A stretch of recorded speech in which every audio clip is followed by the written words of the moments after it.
Pada saat kami percaya Tuhan, pada saat kami berdiri teguh pada hati kami, percaya akan Engkau,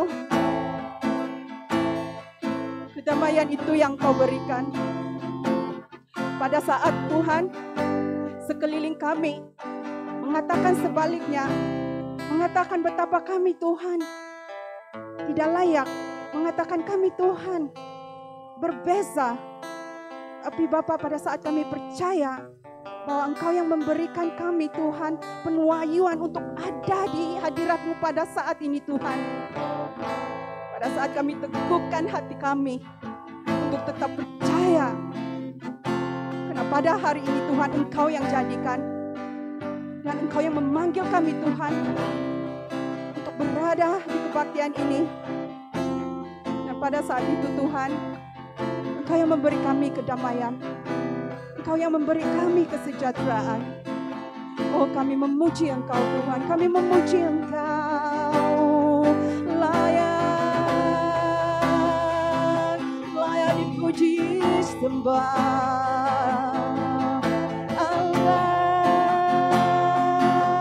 yang berkuasa. Kau yang mengubah, Kau ubah menjadi yang lebih terbaik Tuhan. Pada saat kami lemah, kami tidak mampu Tuhan untuk menghalang Tuhan, untuk menangkis apapun yang dunia sedang tunjukkan kepada kami pada saat ini Tuhan. Pada saat kami tidak mampu Tuhan, tapi pada saat kami tetap percaya, tetap berdiri teguh, Engkau mencurahkan kedamaian dan kesejahteraan-Mu pada kami.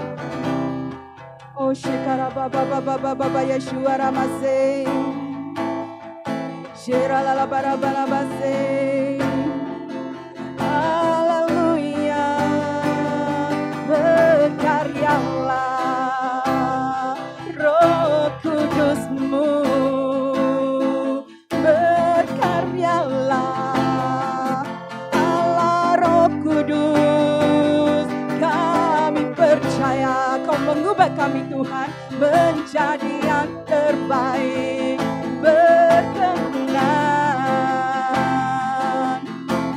Oh Tuhan, terima kasih karena Engkau tidak pernah putus asa dengan kami Tuhan. Karena Engkau tetap terus memberikan kami peluang. Haleluya Tuhan, terima kasih untuk hari yang baru ini. Semua ini mungkin Tuhan karena Engkau setia. Oh, kami percaya.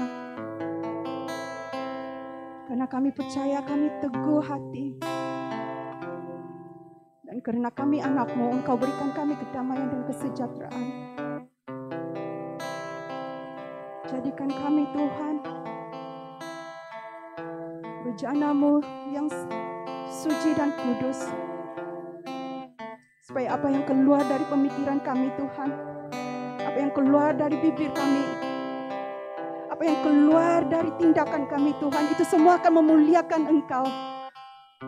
Semua itu hanya akan menunjukkan siapa Engkau yang kami sembah di dalam kehidupan kami.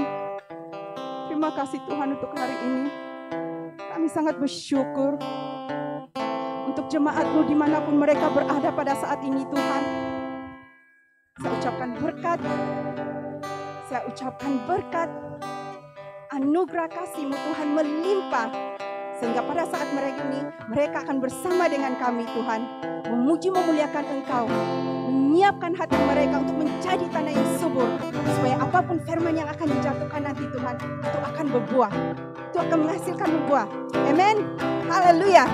Haleluya. Haleluya. Terima kasih Tuhan. Terima kasih Tuhan Yesus. Haleluya. Selamat pagi.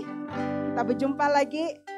Sangat sukacita untuk melihat, walaupun tidak secara mata jasmani, tapi saya dapat lihat dimanapun jemaah yang berada sekarang sedang menyaksikan kami.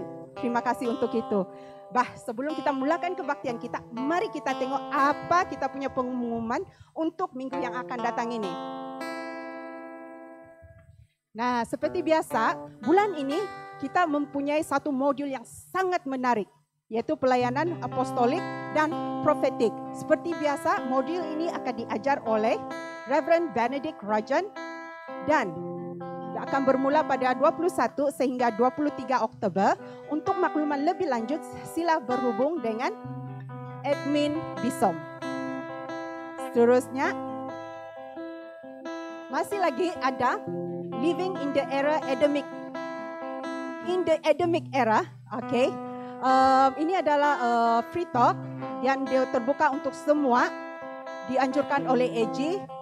Untuk makluman lebih jelas, boleh berhubung dengan pihak gereja ataupun kontak number yang ada disertai di dalam sana juga. Seterusnya, seperti biasa, kita masih lagi akan menjalankan kebaktian doa syafaat kita secara online, yaitu setiap hari Jumaat jam 8 malam. Masih berminat yang mau lagi ikut, sila berhubung juga dengan pihak admin kami. Seterusnya, seperti biasa, Connect Group bahasa masih dijalankan setiap hari Rabu setiap hari malam hari Rabu jam 7.30 malam. So, untuk makluman lebih lanjut sila berhubung dengan Brother Kim kita juga. Seterusnya, kita mengumumkan bahwa kebaktian umum di gereja kini kembali.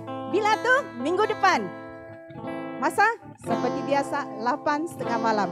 Jadi siapa yang 8.30 pagi. Okay. Malam, wah jangan datang malam kamu. 8.30 pagi. Okay. Okay. Sesiapa yang boleh datang, sila datang. Lama sudah tidak berkumpul sama kan? So, walaupun kita akan mengadakan kebaktian secara fizikal, kita akan mengikuti semua SOP dia jugalah. So, boleh berhubung dengan pihak gereja untuk mendapatkan makluman lebih lanjut juga. Seterusnya, saya rasa itu saja. Nah, saya percaya kita tidak sabar lagi untuk memuji dan memuliakan Tuhan. Amin. Mari kita jemput Ivy.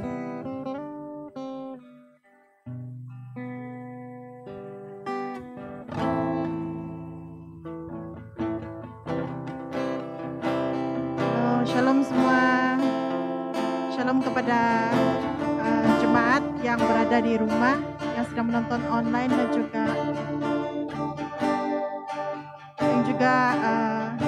mendengar pada saat ini. Saya mengundang saudara untuk masuk ke dalam hadirat Tuhan pada saat ini. Mari kita mencap kembali segala kebaikan Tuhan yang telah Dia lakukan di dalam kehidupan kita. Amin. Tuhan itu sangat baik dan kebaikan Dia itu tidak pernah berhenti dan terus menerus hingga selama-lamanya. Amin. Mari kita angkat lagu pujian ini, kecaplah dan lihatlah.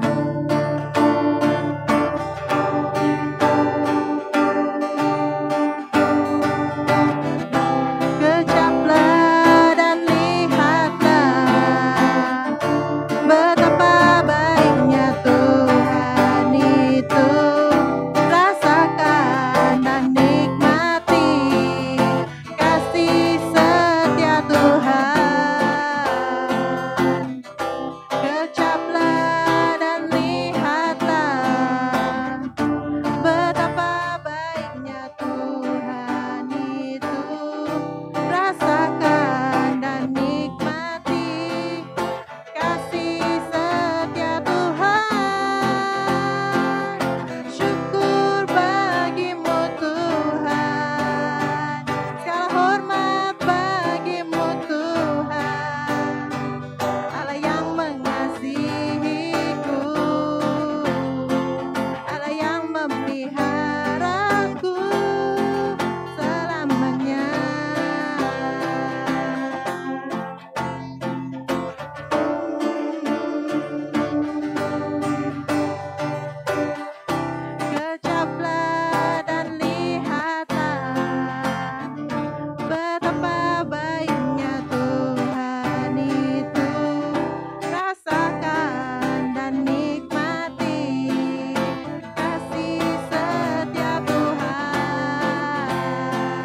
berkuasa untuk selamanya.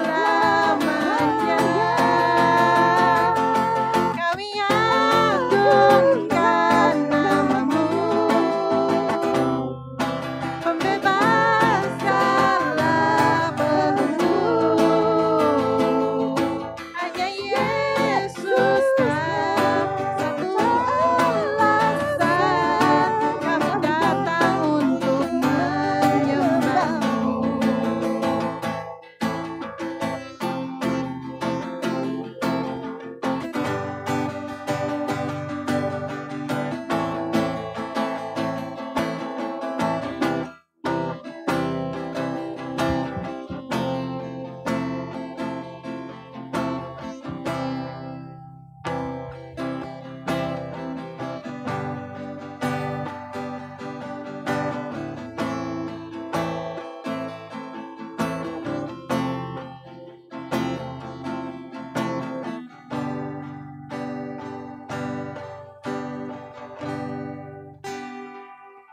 Waktu Tuhan pasti yang terbaik, walau kadang tak mudah dimengerti. Lewati cobaan, ku tetap percaya waktu Tuhan pasti yang terbaik. Waktu Tuhan pasti yang terbaik, walau kadang tak mudah dimengerti. Lewati cobaan, ku tetap percaya waktu Tuhan pasti yang terbaik.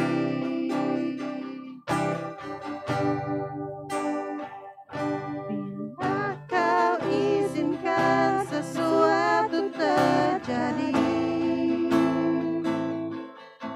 ku percaya semua untuk kebaikanku.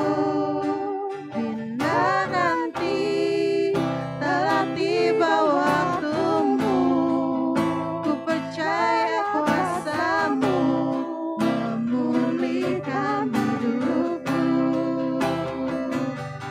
Waktu Tuhan pasti yang terbaik, walau kadang tak mudah dimengerti. Lewati cobaan,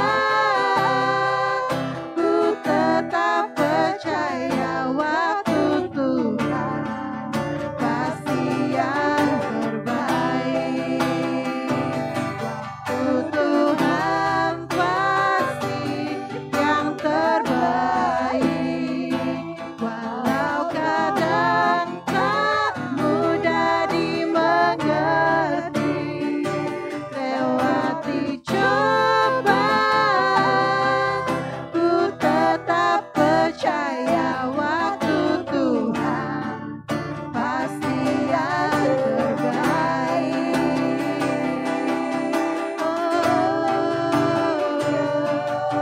Hanya Kau Tuhan.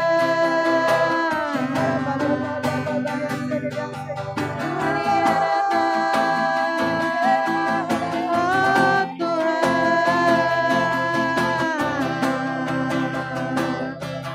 kami bersembah Kau Tuhan. Walau kadang Tuhan kami tidak dapat mengerti Tuhan, tapi kami tetap mau percaya sama Engkau Tuhan. Karena Kau yang Tuhan, hanya Kau Tuhan yang mengetahui sesuatu yang terbaik buat kami ya Tuhan. Walaupun susah untuk dimengerti ya Tuhan, tapi kami tetap pilih untuk percaya sama Engkau ya Tuhan. Karena waktu-Mu ya Tuhan adalah waktu yang terbaik ya Tuhan.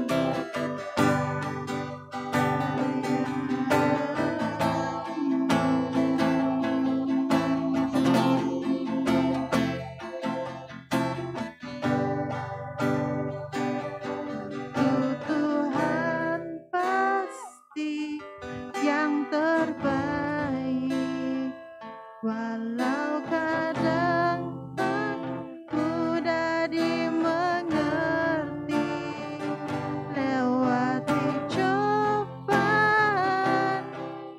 ku tetap percaya waktu Tuhan pasti yang terbaik.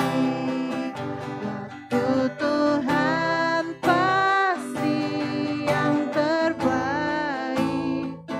Walau kadang tak mudah dimengerti, lewati cobaan,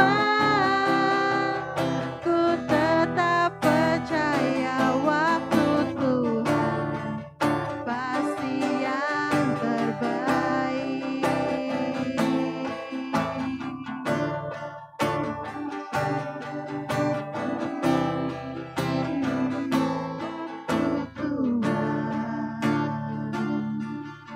Pasti yang terbaik.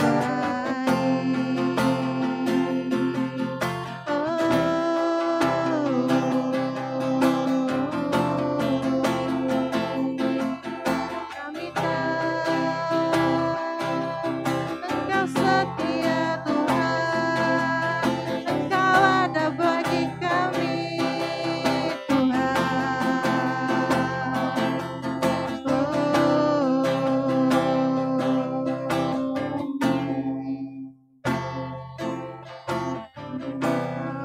Engkau tidak pernah meninggalkan kami Tuhan. Kami tidak mengerti, kami menyalahkan Engkau kadang Tuhan. Kami pikir Engkau telah meninggalkan kami, tapi tidak Tuhan. Engkau senantiasa ada, Engkau senantiasa setia di dalam kehidupan kami ya Tuhan. Kami tahu ya Tuhan, kami adalah biji mata-Mu ya Tuhan. Engkau amat menyayangi kami ya Tuhan. Engkau peduli ya Tuhan. Engkau peduli terhadap anak-anak-Mu ya Tuhan. Engkau mengasihi kami ya Tuhan.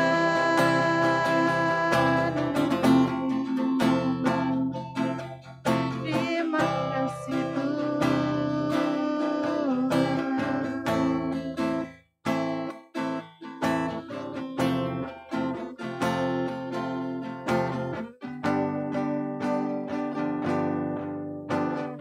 Allah mengerti, Allah peduli.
peduli dalam kehidupan kita.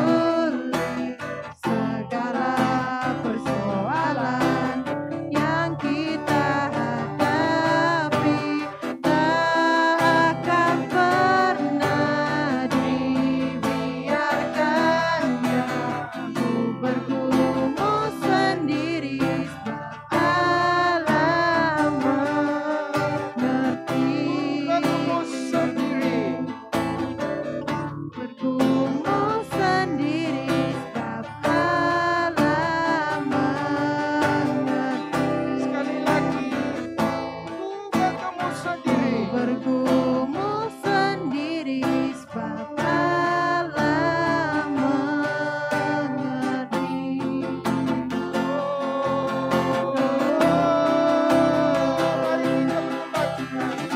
Mari kita di dalam online menyembah Tuhan dalam roh dan kebenaran.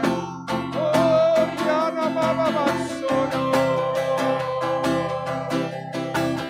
Riana Baba Baba Riana Baba Baba Maria.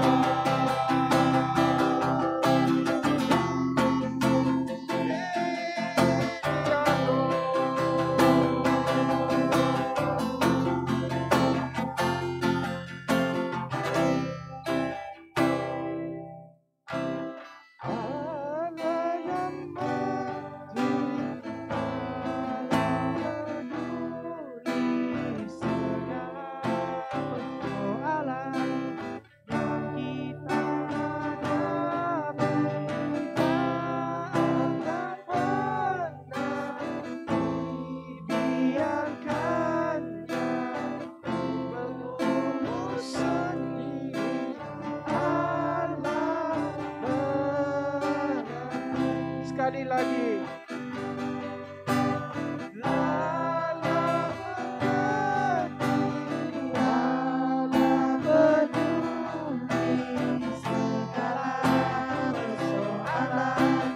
Yang kita hadapi tak akan pernah dibiarkannya. Ku bergumul sendiri sebab Allah mengerti. Allah Bapa, Engkau sentiasa mengerti dan Engkau sentiasa peduli dalam kehidupan kami, Bapa. Kami tahu bahwa Engkau sentiasa akan jawab, Bapa, dalam kehidupan kami. Kerana Engkau mengatakan di dalam 2 Korintus pasal 12 ayat 9, cukuplah kasih karuniamu bagiku, sebab justru dalam kelemahanlah kuasamu menjadi sempurna. Terima kasih kerana kuasa kasih karuniamu yang Engkau memberi kepada tiap-tiap kami, yang Engkau menganugerahkan kepada kehidupan kami. Kami tahu bahwa di dalam kelemahan kami boleh bergemah, Bapa. Kami boleh bersuka cita, Bapa. Kami boleh memberi kemuliaan kepadamu sebab kuasa Kristus turun menaungi tiap-tiap kami yang menyembahmu. Kami juga tahu, Bapa, kerana kasih karuniamu, aku adalah sebagaimana aku ada sekarang. Terima kasih kerana keadaan yang baik dalam kehidupan kami. Terima kasih kerana pemberkatan yang indah dalam masa ini. Masa dalam era ketidaktentuan ini, Engkau memberi yang terbaik kerana kasih-Mu, Bapa. Itu sebabnya, Bapa, kami tahu kami adalah anak Allah. Engkau bukan sekadar menyempurnakan kami, tetapi Engkau memperkenakan dalam kehidupan kami. Kerana kasih karunia-Mu yang menyertai kami. Seperti mana Engkau mengatakan dalam 1 Korintus pasal 15 ayat 10. Terima kasih Bapa kerana hidup yang indah ini, kerana hidup yang murni ini Bapa. Terima kasih Bapa. Di dalam nama Yesus, mari kita bagi tepukan kepada Tuhan. Amen. Amen. Ini adalah minggu yang terakhir pastor akan menjadi MC untuk semua kebaktian-kebaktian kerana minggu depan Pastor Albert akan mengendalikan semua kebaktian-kebaktian dalam bahasa Cina, Inggeris dan juga bahasa untuk Emmanuel KK. Itu sebabnya Pastor hanya untuk memberitahu semua di sini, Pastor hanya akan berkhotbah pada perjamuan kudus pada minggu yang pertama untuk tiap-tiap bulan. Dan saya akan menyerahkan kepada hikmat dan kewibawaan Pastor Albert bagaimana dia akan mengatur supaya tiap-tiap kami di sini boleh diberkati dengan tim pelayan-pelayan firman Tuhan. Kerana saya sangat sedar bahawa lebih baik kita ada satu tim untuk memberi yang terbaik kepada tiap-tiap di sini. Ya, itu dikenali sebagai apa yang dikatakan bodily ministry, ya. Pelayanan tubuh Yesus, ya, dan juga fivefold ministry kerana tiap-tiap kami di sini mempunyai kewibawaan yang berlainan, ya. Tiap-tiap kami di sini dianuriakan dengan kebolehan, ya, talenta dan juga karunia yang sangat berlainan. Dengan itu mari kita sama-sama membina tubuh Yesus di Emmanuel. Ya, itu sangat penting. Dan kedua di sini, minggu ini adalah minggu perhargaan untuk pastor-pastor. Ya, dengan itu kepada kebaktian bahasa, saya menyarankan tiap-tiap di sini memberi penghargaan yang penuh kepada Pastor Albert dengan Pastor Avina kerana mereka yang mengendalikan kehidupan kamu, ya. Dengan itu juga jangan juga lupa kepada full time worker, ya, full time worker yang melayani Tuhan dan juga kepada part-time worker kita yang melayani Tuhan kerana mereka ini adalah sangat penting untuk tubuh Yesus di Emmanuel. Ya, ini dua sangat penting bagi kita. Dengan itu mari kita sebenarnya membuka hati kita kepada satu era yang baru. Satu era yang baru di mana kita mesti tahu apakah perkenaan Tuhan, apakah sebenarnya pembicaraan Tuhan kepada kehidupan gereja ini. Ya, itu daripada pastor. Dan saya tahu bahawa Tuhan akan membuat sesuatu yang luar biasa kalau kita sama-sama bekerjasama, sama-sama membina gereja ini, sama-sama berkomitmen kepada Allah dan Tuhan kita, Tuhan Yesus Kristus. Amen. Semua sekarang ini kita membuka masa ini kepada pelayanan Brother Denny yang akan membawa kami dalam firman Tuhan dalam siri Nabi Musa. Dengan itu, mari kita sama-sama membuka hati untuk dilayani oleh firman Allah. Mari kita beri tepukan kepada Brother Denny. Amen. Thank you.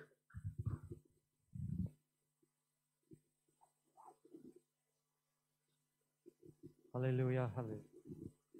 Shalom, boleh dengar ya? Ada suara?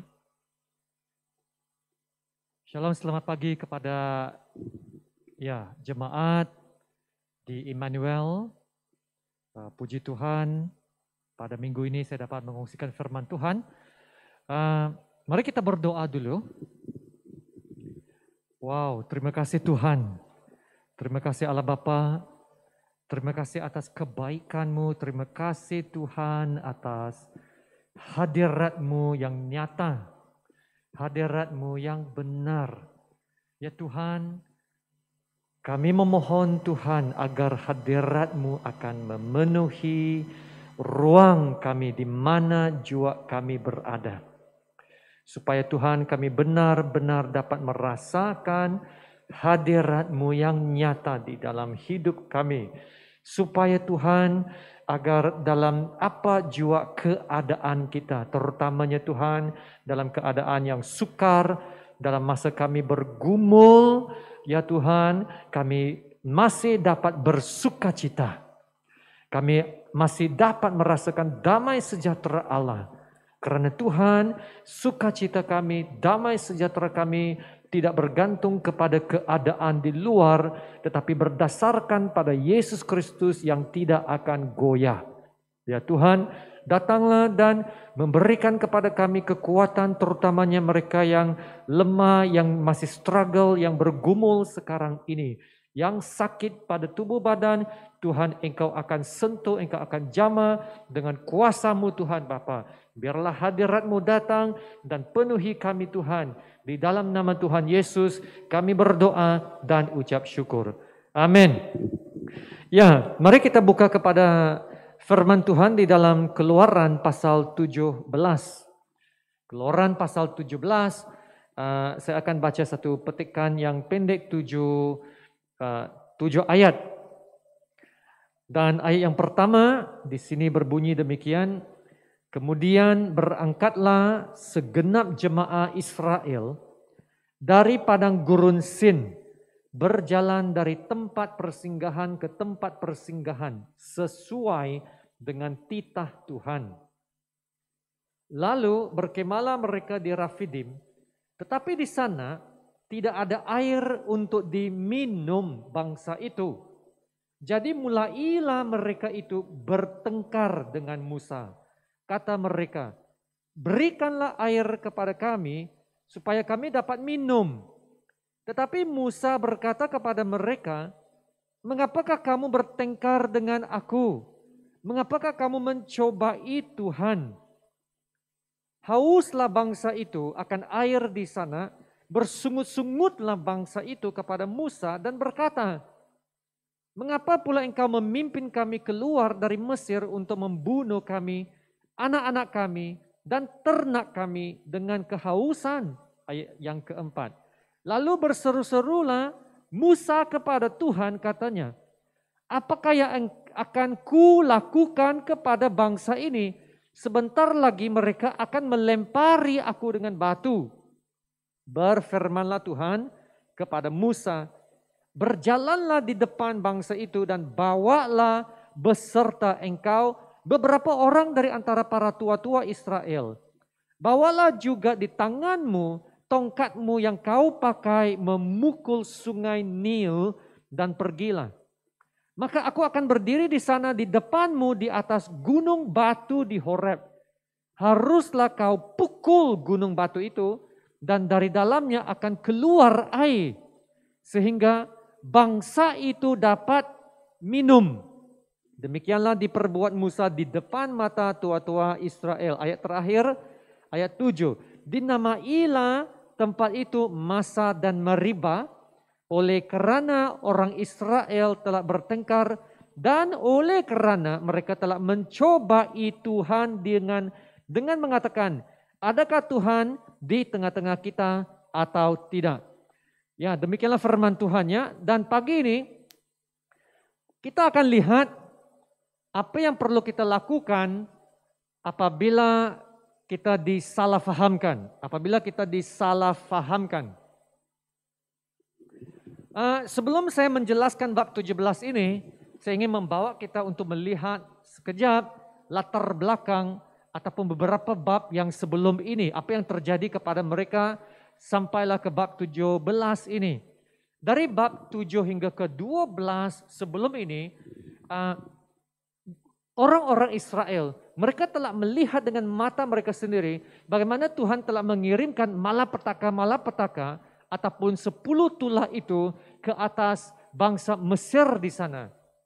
Dan dari situ orang Israel telah mengalami pembebasan, telah mengalami kemerdekaan ya daripada Tuhan terhadap perhambaan mereka di Mesir. Dan selepas itu masuk ke dalam bab 14, mereka telah melihat bagaimana Tuhan telah membelah Laut Merah itu. Suatu mukjizat yang begitu luar biasa. Dan mereka dapat menyeberang ke seberang sana di atas tanah yang kering. Dan mereka telah melihat bagaimana Tuhan juga telah menenggelamkan Firaun dan tentera-tenteranya.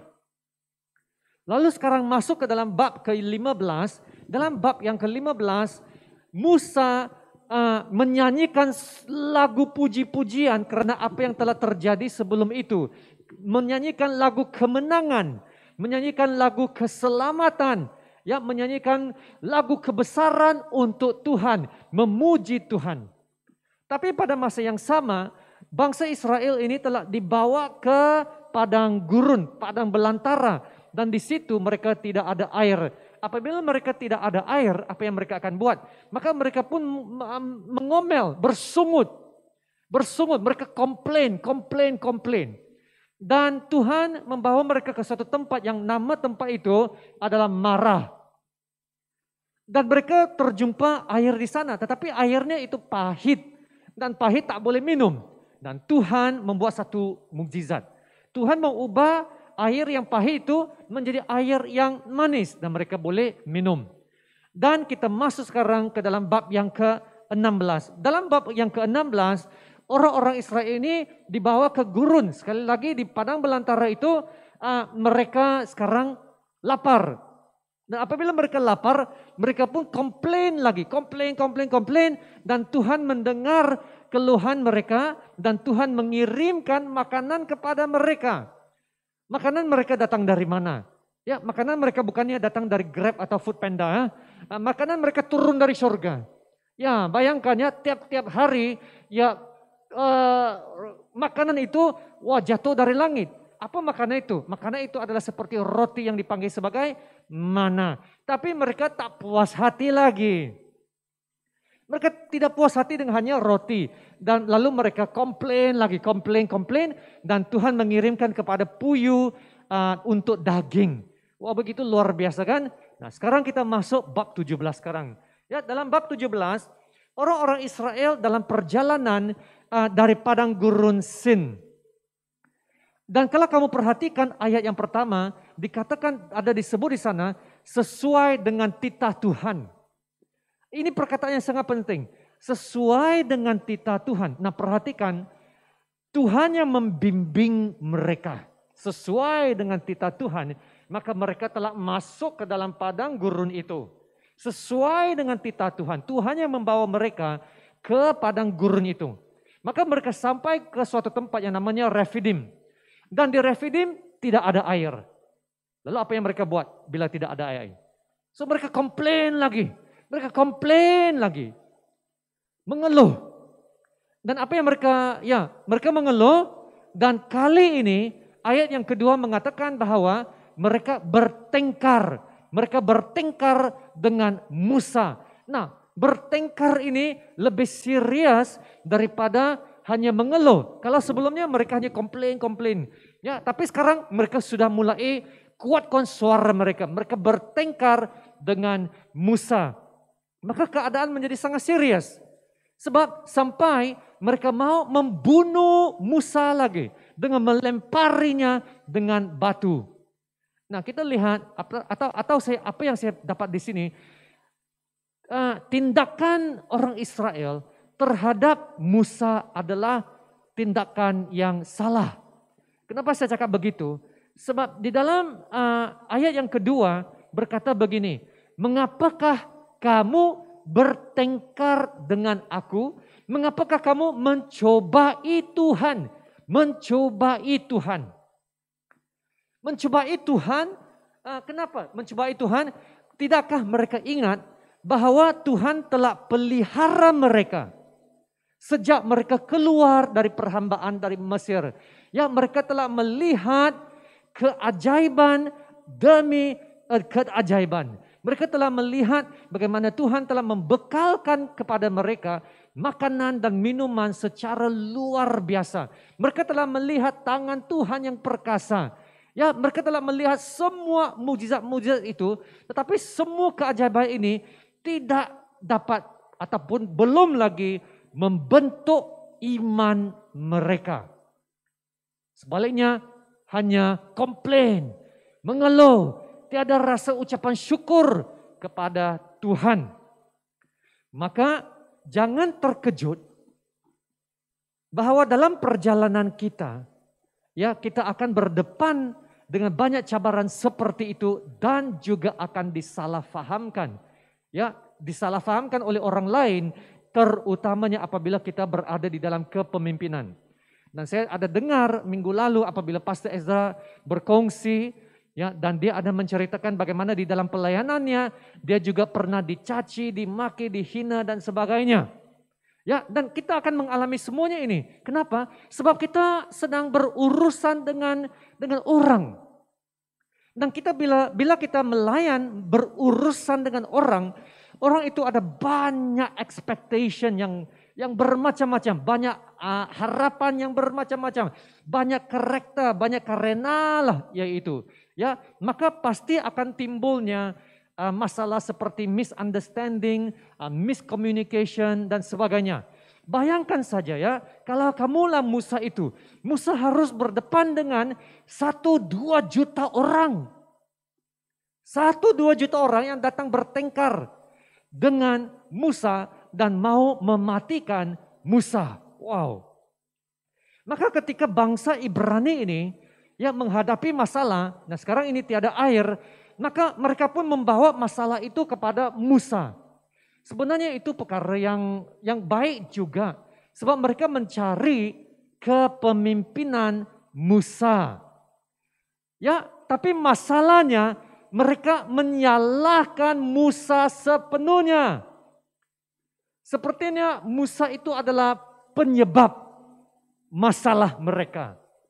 Musa penyebab masalah mereka sampai mereka rasa tidak selesa di dalam padang gurun itu. Sebab dalam ayat yang ketiga seterusnya, ayat yang ketiga berkata begini. Mengapa pula, mereka berkata, mengapa pula engkau memimpin kami keluar dari Mesir untuk membunuh kami, anak-anak kami, dan ternak kami dengan kehausan. Kenapa engkau memimpin kami? Nah ingat saudara ya, bukan Musa yang membawa mereka ataupun membebaskan mereka keluar daripada perhambaan di Mesir itu. Tuhanlah yang membebaskan mereka. Sesuai dengan titah Tuhan. Tuhan yang memerintahkan, maka mereka dibawa ke padang gurun. Ya, maka sekiranya ada rungutan, ketidakpuasaan, mereka seharusnya membawa masalah mereka itu kepada Tuhan, bukannya bertengkar dengan Musa. Dan Musa melakukan perkara yang betul. Sebab Musa membawa masalah dia kepada Tuhan. Nah itulah ayat yang seterusnya. Ayat yang seterusnya adalah ayat yang keempat. Lalu berseru-serulah Musa kepada Tuhan. Nah, perhatikan, Musa membawa masalah dia kepada Tuhan. Saya rasa saudara inilah yang harus kita lakukan. Apabila kita menghadapi suatu masalah, ya daripada kita komplain, bergumul sendiri, kita seharusnya membawa masalah ini terus kepada Tuhan Allah Bapa kita. Amin. Maka di sini Musa berseru kepada Tuhan. Musa melakukan perkara yang betul. Apakah yang akan kulakukan kepada bangsa ini? Sebentar lagi mereka akan melempari aku dengan batu. Maka Musa melakukan perkara yang betul dengan berpaling kepada Tuhan. Dan kadangkala orang akan salah faham ya dengan akan perbuatan kita. Akan ada orang akan salah tafsir dengan tindakan kita ataupun memutarbelitkan perkataan-perkataan kita. Ya saudara, pernahkah kita rasa begitu? Pernahkah kita mengalami semua ini? Disalah tafsir, ya, disalah faham, diputar belik kita punya perkataan-perkataan itu. Sudah pastinya akan sangat menyakitkan hati kita kan? Apabila kita berada dalam posisi atau keadaan seperti itu. Terutamanya apabila kita tahu kita sedang melakukan perkara yang betul. Lalu saudara, apa yang perlu kita buat apabila kita disalahfahamkan? Nah, ini yang kita mau lihat ya, sebab ini adalah suatu yang reality yang kita akan hadapi di dalam hidup kita. Sebab sebelum ini bila saya bekerja bekerja selama hampir 10 tahun, saya mengalami semua masalah itu. Ya, bila berurusan dengan orang. Yang pertama, apa yang harus kita lakukan apabila kita disalahfahamkan? Yang pertamanya, seperti Musa, datanglah kepada Tuhan. Datanglah kepada Tuhan sebab Tuhan adalah hakim dan pembela kita. Amin. Inilah yang dilakukan oleh Musa. Musa datang kepada Tuhan. Begitu juga Daud. Apabila Daud menghadapi masalah, selalu dikejar oleh Raja Saul, Daud selalu berpaling kepada Tuhan. Maka saya mencari satu mazmur di mana Daud itu mencari Tuhan untuk mempertahankan ataupun membela dia. Dan saya dapat mencari Mazmur 7 ini. Dalam Mazmur 7 hingga 11 berbunyi demikian. Bangkitlah Tuhan dalam murka-Mu. Berdirilah menghadapi geram orang-orang yang melawan aku. Bangunlah untuk aku, ya Engkau yang telah memerintahkan penghakiman. Biarlah bangsa-bangsa berkumpul mengelilingi Engkau dan bertakhtalah di atas mereka di tempat yang tinggi. Ayat 9, perhatikan ayat 9. Tuhan mengadili bangsa-bangsa, hakimilah aku, kata Daud, hakimilah aku. Tuhan, apakah aku benar dan apakah aku tulus, ikhlas. Sepertinya Daud berkata, Tuhan, Engkaulah hakim yang benar. Sekiranya aku buat salah, Tuhan, aku rela untuk dihakimi. Aku rela untuk didisiplin. Maka ajarlah aku. Dan inilah yang dimasukkan dalam ayat 10. Biarlah berakhir kejahatan orang fasik. Tetapi teguhkanlah orang yang benar. Engkau yang dengar, menguji hati dan batin orang. Ya Allah yang adil. Daud dalam Mazmur ini, dia menyerahkan halnya, masalahnya kepada Tuhan. Sebab hanya Tuhan yang tahu. Tuhan yang menguji hati dan batin. Maka Tuhan akan tahu sama ada kamu melakukan yang benar ataupun yang salah. Maka dalam ayat 11 Daud berkata, perisai bagiku adalah Allah. Perisai itu pembela, dalam bahasa Inggrisnya defense. God my defender. Pembela. Perisai bagiku adalah Allah yang menyelamatkan orang-orang yang tulus hati. Yang pentingnya Daud berkata tulus hati, berintegriti, hatinya jujur. Ya, maka yang kedua, apa yang harus kita buat apabila kita disalahfahamkan?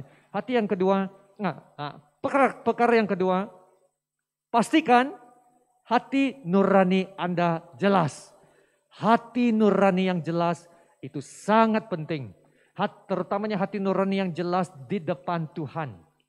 Ya, hati nurani Musa memang adalah jelas. Sebab dia hanya melakukan apa yang diminta oleh Tuhan. Apa yang diminta Tuhan dia buat. Dia hanya mengikut perintah Tuhan. Itulah Musa, mengikut perintah Tuhan. Tapi dia disalahfahamkan. Dia disalahfahamkan oleh bangsa Ibrani itu yang telah menyalahkan Musa, yang membawa mereka ke padang gurun, yang membuat mereka rasa tidak selesa. Tapi mereka tidak tahu ataupun belum lagi sadar Tuhanlah yang membawa mereka ke padang gurun. Musa hanya ikut perintah sahaja. Dalam perjanjian baru, Paulus mengalami masalah yang sama juga, selalu disalahfahamkan kewibawaan Paulus itu. Sebab Paulus mengajar tentang apa? Paulus sentiasa mengajar tentang kasih karunia. Diselamatkan oleh kasih karunia. Tapi orang-orang agama, mereka salah faham tentang ajaran Paulus. Sebab mereka pikir, kalau Paulus mengajar tentang kasih karunia, diselamatkan oleh kasih karunia, maka sepertinya tak perlu lagi hukum-hukum Taurat. Maka mereka pikir, Paulus ini telah mengetepikan hukum Taurat. Hanya perlu kasih karunia saja. Semuanya kasih karunia. Tak perlu hukum Taurat lagi. Tapi Paulus tak pernah mengetepikan hukum Taurat. Tak pernah. Paulus mengatakan, kalau saya menambahkan atau mengurangkan sesuatu dari Injil atau kebenaran, biarlah aku dikutuk. Tak pernah dia tambah, tak pernah dia kurang. Dia hanya menyampaikan apa yang dia terima daripada Tuhan. Apa yang diterima daripada Tuhan, itulah yang dia sampaikan. Tapi selalu disalahfahamkan. Ya, maka Paulus dia berusaha supaya hati nuraninya jelas dan murni di mata Tuhan dan mata manusia. Nah, itulah yang dikatakan dalam Kisah Para Rasul bab 23 ayat yang pertama berkata demikian. Sambil menatap anggota-anggota Mahkamah Agama, Paulus berkata, "Hai saudara-saudaraku, sampai kepada hari ini aku tetap hidup dengan hati nurani yang murni di hadapan Allah." Kisah Para Rasul bab 24 ayat 16. Sebab itu aku senantiasa berusaha untuk hidup dengan hati nurani yang murni di hadapan Allah dan manusia. Hati nurani. Saudara, apabila hati nurani kita jelas, murni di hadapan Allah, kita tak perlu takut manusia. Kita hanya perlu takut Tuhan. Takut Tuhan dan melakukan apa yang benar, melakukan apa yang betul, dan serahkan hal itu kepada Tuhan yang akan menjadi hakim dan pembela kita. Amin. Dan yang ketiga, ialah pastikan apa yang kita lakukan itu adalah betul. Dalam 1 Petrus bab 3 ayat 15 dan 16 berbunyi demikian. Tetapi kuduskanlah Kristus di dalam hatimu sebagai Tuhan. Dan siap sedialah pada segala waktu untuk memberi pertanggungan jawab kepada tiap-tiap orang yang meminta pertanggung jawab dari kamu tentang pengharapan yang ada padamu. Tetapi haruslah dengan lemah lembut dan hormat. Dan dengan hati nurani, sekali lagi di sini hati nurani yang murni. Supaya mereka yang memfitnah kamu karena hidupmu yang saleh dalam Kristus menjadi malu karena fitnahan mereka itu. Petrus berkata, kalau kamu buat betul, maka kamu tidak harus takut. Dan kamu dapat memberi pertanggungjawab pada bila-bila masa saja. Kalau kamu buat betul, kalau mereka menyoal kamu sudah bersedia. Tak perlu takut, kamu dapat memberi pertanggungan jawab. Supaya apabila mereka yang mencaci kamu, menghina kamu, memfitnah kamu juga akan mendapat malu melihat perbuatan kamu yang betul itu. Amin. Ya, maka Musa melakukan apa yang betul. Sebab dia hanya melakukan apa yang Tuhan suruh dia lakukan. Tuhan memanggil Musa untuk membimbing orang-orang Ibrani masuk ke padang gurun itu. Itu perkara yang betul.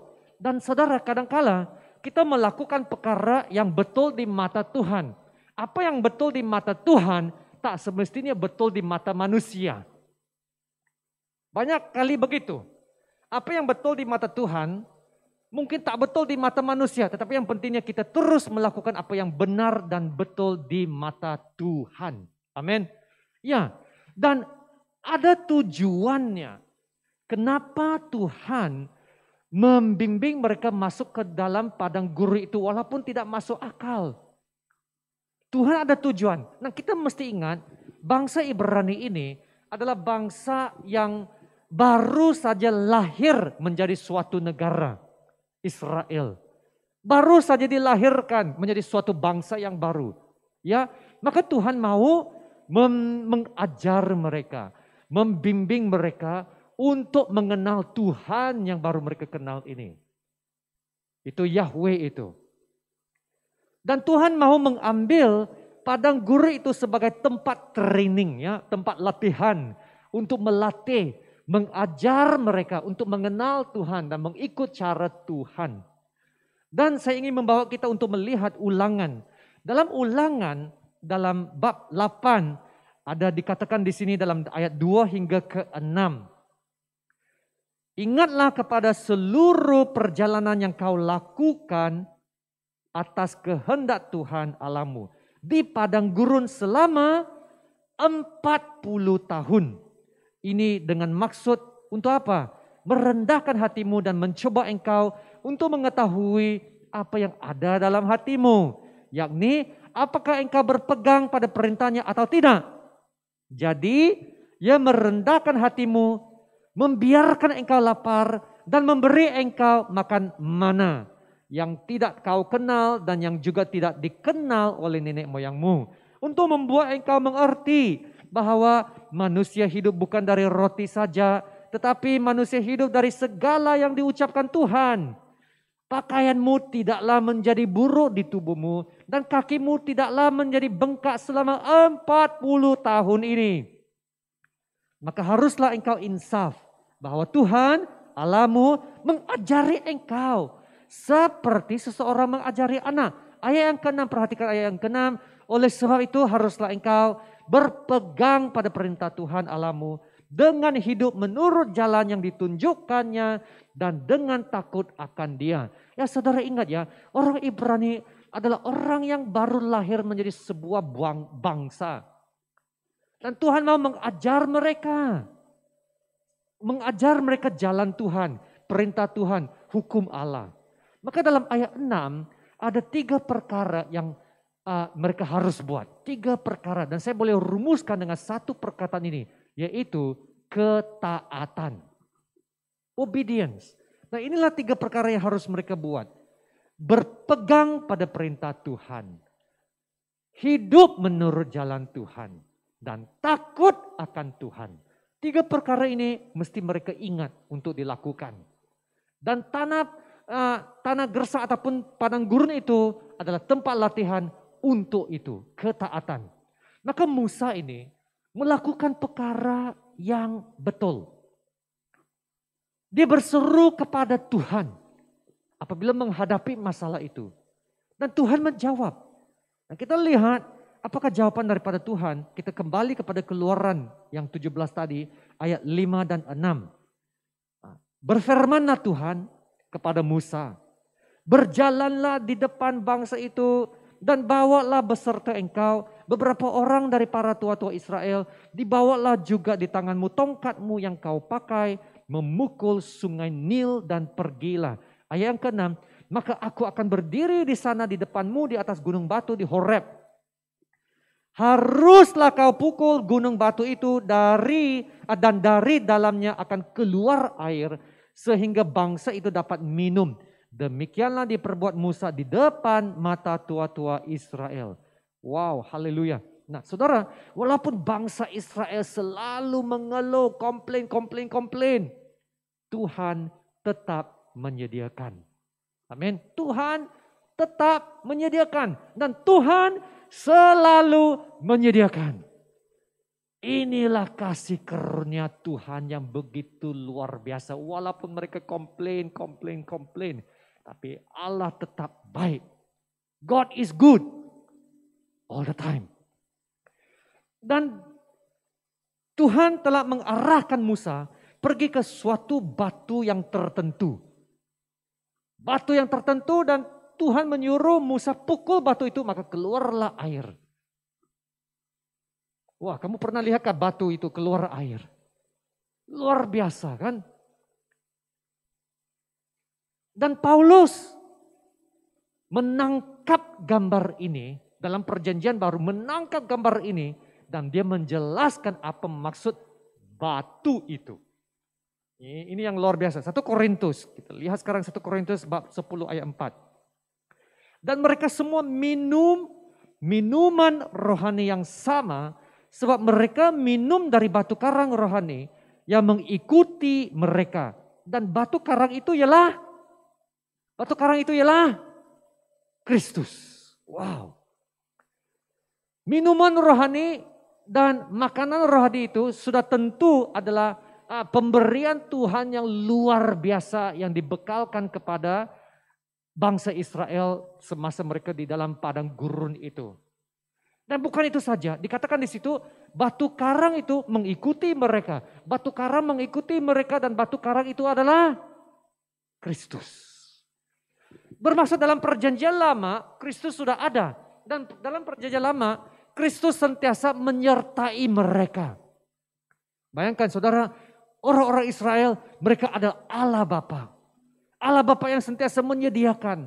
Dan mereka ada Tuhan Yesus yang sentiasa menyertai. Luar biasa, luar biasa. Tapi orang Israel mereka tidak lihat keistimewaan itu. Mereka hanya komplain. Mereka tidak ada hati yang bersyukur. Mereka sangat mementingkan diri, hanya pikir diri saja. Nah, itulah ayat yang akhir, ayat yang ke-7. Dinamailah tempat itu Masa dan Meriba. Oleh karena orang Israel telah bertengkar dan oleh karena mereka telah mencobai Tuhan dengan mengatakan, adakah Tuhan di tengah-tengah kita atau tidak? Ayat 7 berkata, inilah masalah dia, mencobai Tuhan. Itulah masalahnya orang Israel, mencobai Tuhan. Saudara, di sebalik semua keajaibannya mereka telah melihat, telah mereka lihat dengan mata. Ya, keajaiban demi keajaiban. Mereka telah mendengar suara Tuhan yang jelas itu. Mereka telah melihat tangan Tuhan yang begitu perkasa. Mereka masih boleh tanya soalan ini. Adakah Tuhan di tengah-tengah kita atau tidak? Wah, apa jenis imannya? Apa jenis iman itu? Yang boleh menyoal sampai itu. Apakah Tuhan ada atau tidak? Mereka tak boleh nampakkah itu? Masalahnya bukan mereka tidak percaya Tuhan. Mereka percaya, tapi mereka mau cara mereka sendiri. Apabila mereka tidak mendapat apa yang mereka mau, apa buat? Mereka akan komplain, mereka mengeluh, mereka bersungut. Dan apa yang saya dapat lihat, satu gambarannya lah, mereka seperti baby kecil lah. Baby kecil yang kalau mereka tidak mendapat apa yang mereka mau, apa yang baby akan buat? Wah, gitu kan? Ya, mereka akan menangis sampai mereka dapat apa yang mereka mau. Macam mana saya tahu? Sebab saya pun begitulah dulu. Bila saya masih kecil, bila saya tidak dapat apa yang saya mau, saya akan menangis. Itulah senjata saya. Menangis dengan suara yang kuat sampai saya dapat apa yang saya mau. Bermaksud saya tidak ambil pedulilah macam mana perasaan orang lain, macam mana saya mengacau mereka, yang penting saya sudah ada. Dan itulah orang Israel. Ya, mereka masih lagi belum bertumbuh, masih lagi belum matang. Mereka masih lagi seperti baby. Mereka mempunyai hati yang mendua. Mereka mau Tuhan. Tapi pada masa yang sama, mereka mau memenuhi keinginan daging mereka. Dan Paulus berkata, berhati-hatilah. Sebab kalau tidak, kamu juga akan jadi seperti mereka itu. Dalam 1 Korintus bab 10, saya sambung tadi dari ayat 4 tadi yang tentang Kristus adalah batu karang itu. Dan Paulus mengatakan ini. Dan saya mau kita perhatikan dalam petikan ini, terutamanya ayat-ayat yang saya sudah highlight itu. Semuanya ini telah terjadi sebagai contoh, bagi kita untuk memperingatkan kita, ya, sebagai suatu amaran, supaya jangan kita menginginkan hal-hal yang jahat seperti yang telah mereka perbuat. Dan supaya jangan kita menjadi penyembah-penyembah berhala. Sama seperti beberapa orang dari mereka, seperti ada tertulis, maka duduklah bangsa itu untuk makan dan minum. Kemudian bangunlah mereka dan bersukaria. Nah, mereka adalah penyembah-penyembah berhala. Bagi kita, ya, kita Kristen, kita tidak ada patung, ya, berhala yang kita sembah. Tapi sekiranya di dalam hati kita ada sesuatu yang akan mengganggu perhubungan kita dengan Tuhan, yang akan mengalihkan perhatian kita, ya, kepada Tuhan, itu adalah satu berhala di dalam hidup kita. Maksudnya, saya tahu saya harus mencari Tuhan. Saya tahu saya harus buat saat teduh. Tapi ini yang lebih menarik, maka saya tertarik kepada itu. Ya, itulah yang akan menjadi berhala bagi kita. Maka kita harus sadar ini. Apa saja yang akan menarik perhatian kita daripada Tuhan, itu adalah berhala. Nah seterusnya Paulus berkata, janganlah kita melakukan percabulan seperti yang dilakukan oleh beberapa orang dari mereka. Sebab selepas mereka menyembah berhala, ingat mereka buat satu patung yang seperti lembu itu, mereka menyembah dan selepas itu mereka terlibat dalam percabulan. Nah itulah yang terjadi apabila kita melupakan Tuhan. Kita mengingini sesuatu, yaitu memenuhi nafsu dan kedagingan kita, maka kita akan terlibat di dalam percabulan. Sama ada percabulan jasmani ataupun percabulan yang rohani untuk mau memenuhi nafsu keinginan kita. Ayat 9, dan janganlah mencobai Tuhan seperti yang dilakukan oleh beberapa orang dari mereka sehingga mereka mati di pagut ula. Dan janganlah bersungut-sungut seperti yang dilakukan oleh beberapa orang dari mereka sehingga mereka dibinasakan oleh malaikat maut. Semuanya ini telah menimpa mereka sebagai, nah sekali lagi Paulus berkata sebagai contoh yang dituliskan untuk menjadi peringatan, menjadi amaran bagi kita yang hidup pada waktu di mana zaman akhir telah tiba. Wow.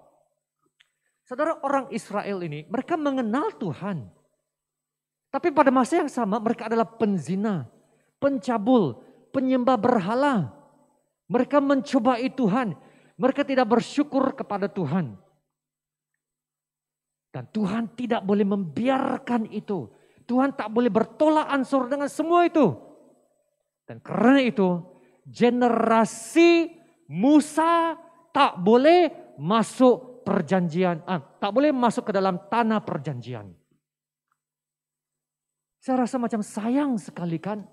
Sebab tanah perjanjian, tanah berkat itu di depan mata mereka. Di atas bukit mereka, Musa boleh nampak tanah perjanjian di depan mereka. Di sana saja, boleh melintas sudah. Tapi Tuhan tak benarkan mereka masuk ke tanah perjanjian. Karena mereka tidak ataupun belum lagi belajar tentang ketaatan. Hanya generasi Yosua yang boleh masuk ke tanah perjanjian. Saudara, kita ini generasi Musa atau generasi Yosua? Mungkin kamu pikir, ya kenapa begitu serius? Bukankah bangsa Israel ini bangsa yang baru lahir? Kenapa begitu serius sehingga mereka dihalang untuk masuk ke dalam tanah perjanjian? Itulah soalan yang saya tanya. Itulah soalan yang timbul dalam pikiran saya bila saya siapkan ini. Ataupun ya buat ini. Tuhan kenapa begitu serius? Dan terus saya mendapat jawaban. Tuhan memberi mereka cukup masa. Berapa lama? 40 tahun. Ya mereka baru lahir sebagai satu bangsa yang baru. Tapi Tuhan memberikan masa yang cukup untuk mereka. Berapa lama? 40 tahun. 40 tahun sepatutnya mereka sudah bertumbuh dan menjadi matang. Tapi mereka masih baby. Komplain. Mungkin di kalangan kita ada yang sudah 40 tahun. Ataupun kalaupun belum 40 tahun. Dalam 20-an pun, kalau dalam 20-an, kalau kamu masih lagi macam baby, kamu ada masalah. 20 tahun pun sudah bertumbuh secara fisikal kan? 40 tahun mereka masih belum bertumbuh, mereka masih lagi pikir tentang diri mereka sendiri. Mereka belum lagi belajar tentang ketaatan. Berjalan dalam jalan Tuhan dan takut akan Tuhan. Dan saya rasa ramai orang Kristen juga begitu. Masih lagi di dalam padang gurun mereka. Seperti bangsa Israel. Bangsa Israel 40 tahun di seberang sana adalah tanah perjanjian. Tapi mereka jalan pusing di tempat yang sama. 40 tahun pusing di tempat yang sama. Tidak dapat menikmati berkat Tuhan yang sepenuhnya karena mereka masih mau memenuhi keinginan diri sendiri. Maka saudara, jangan kita pandang ringan. Jangan kita pandang rendah pengalaman di padang gurun. Tuhan membawa kita ke padang gurun supaya dapat mengajar kita untuk mengenal Tuhan secara pribadi, supaya kita dapat bertumbuh dalam ketaatan dan berjalan dalam rencana Tuhan. Lebih beriman lagi. Nah, apabila kita sudah lulus ujian, nah, kita akan masuk ke dalam tanah perjanjian itu. Tapi selagi kita masih lagi mencari keinginan diri sendiri, tidak mau dengar Tuhan, masih lagi mau memenuhi kehendak diri sendiri, tidak mau mencari Tuhan, maka kita akan tetap tinggal di dalam padang gurun kita. Maka cerita ini mengajar kita untuk menjadi lebih bertanggung jawab dalam perhubungan kita dengan Tuhan. Amin kah? Bertanggung jawablah dalam perhubungan kita dengan Tuhan. Tuhan sangat peduli supaya kita bertumbuh. Sangat peduli. Sebab Tuhan tidak mau kita seperti baby. Kita harus bertumbuh, mengenal Tuhan dalam perhubungan kita dengan Tuhan. Supaya kita lebih committed, lebih sungguh-sungguh. Amin. Haleluya. Haleluya. Mari kita berdoa sekarang. Bapa kami yang di surga, kami sangat-sangat bersyukur Tuhan untuk firman kebenaran yang telah kami dengar pada pagi ini. Ya Tuhan, kami bersyukur. Tuhan, Engkau yang membawa kami sesuai dengan titah Tuhan, perintah-Mu ya Allah. Kami telah dibawa ke padang gurun supaya kami diajar seperti seorang bapak yang mendisiplinkan anak, seperti seorang bapak yang mengajar anak supaya dapat menjadi matang dan bertumbuh. Begitulah Allah Bapa kami yang di surga melakukan perkara yang sama untuk mengajar kami. Supaya kami dapat bertumbuh dan menjadi lebih matang dalam iman kami. Supaya kami tidak akan kekurangan suatu apapun. Kami akan menjadi utuh dan kami akan bertekun lagi di dalam iman kami. Terima kasih Tuhan atas pekerjaan-Mu Tuhan di dalam hidup kami. Tuhan, hamba-Mu akan berdoa dan mau berdoa untuk anak-anak-Mu yang mendengar suara firman Tuhan ini. Biarlah Tuhan Engkau akan terus membimbing kami. Dan Tuhan berikan kekuatan kepada kami, kasih karunia-Mu Tuhan, supaya kami dapat hidup di dalam ketaatan yang 100% dan mencari wajah-Mu. Terima kasih Bapa. Dalam nama Tuhan Yesus kami berdoa dan ucap syukur. Amin. Haleluya. Segala puji, hormat dan syukur kepada Tuhan dan Tuhan memberkati. Amin. Haleluya. Terima kasih Pastor Denny. Wah, satu penyemangat yang baru.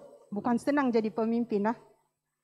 Sebab macam Musa pun boleh disalah sangkakan. So perkara ini bukan orang bilang baru sekarang terjadi, tapi memang dari dulu pun boleh terjadi. Dan memang sedih sebab Musa tidak dapat masuk ke dalam tanah perjanjian. Tapi saya percaya ini adalah satu perkara yang setiap pemimpin boleh belajar dan tengok bagaimana kita bukan saja dapat jadi pemimpin yang baik, tapi juga dapat memasuki tanah perjanjian yang Tuhan sudah janjikan kepada kita. Amen.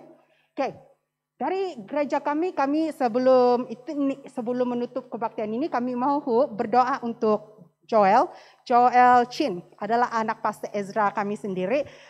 Joel akan pergi bekerja di Singapura dan dia akan terbang ke Singapura pada hari Selasa kalau tidak silap saya.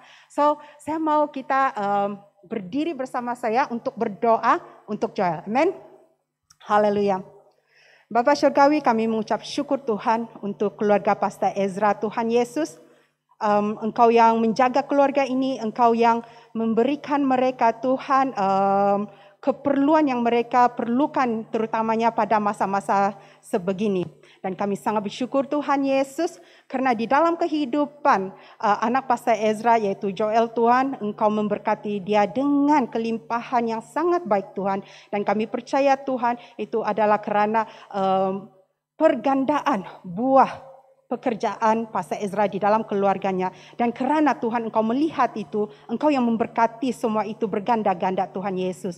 Dan Tuhan, kami juga melihat Tuhan bahwa Engkau akan memakai Joel di tempat baru yang akan dia pergi Tuhan. Engkau akan menjadikan dia garam, Engkau akan menjadikan dia terang Tuhan. Bahwa pelayanan dia itu ada di sana yang akan membuka mata rohaninya Tuhan untuk melihat bahwa dia bukan sekadar pergi sana untuk bekerja Tuhan, tetapi juga untuk memenuhi Tuhan panggilan yang sudah Engkau sediakan di dalam kehidupannya Tuhan. Seperti mana Tuhan berkat itu mengalir dari atas rambut ke janggut Tuhan dan ke tubuh hingga ke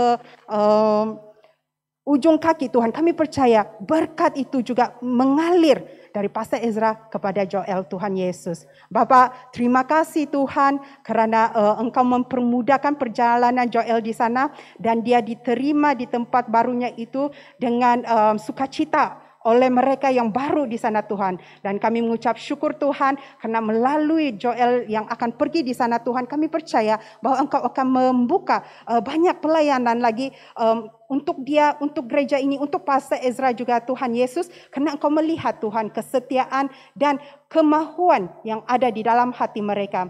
Bapa, kami percaya juga Tuhan bahwa Engkau menjaga perjalanan Joel.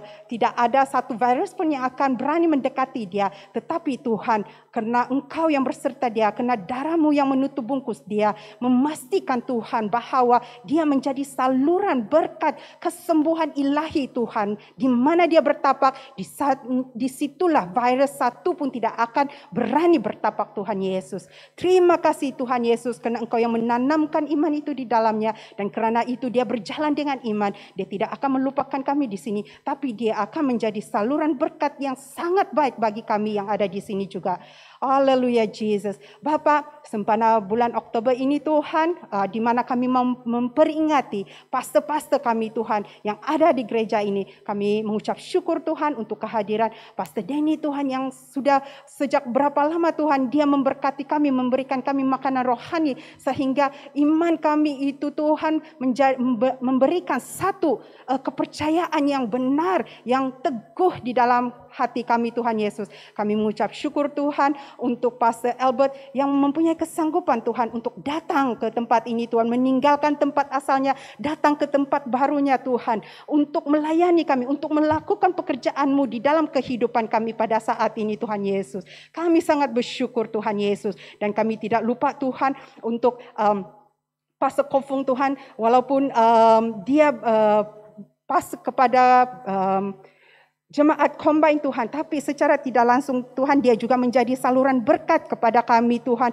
dari segi pelayanannya Tuhan Yesus. Kami percaya Tuhan Engkau yang memberikan dia damai sejahtera dan kesabaran Tuhan untuk menempuhi pelayanan dan juga pekerjaan yang dia hadapi. Bapa, kami juga mahu mengingati pastor kami Tuhan, Pastor Hengki Tuhan, walaupun dia ada di luar kawasan kami Tuhan, tapi kami mengingati dia, kami memberkati dia Tuhan, kami percaya Tuhan Engkau yang mempergandakan pekerjaan tangannya, Engkau yang memberkati bukan dirinya sahaja Tuhan, tapi juga keluarganya yang sangat mendorong dan menyokong pelayanannya Tuhan Yesus.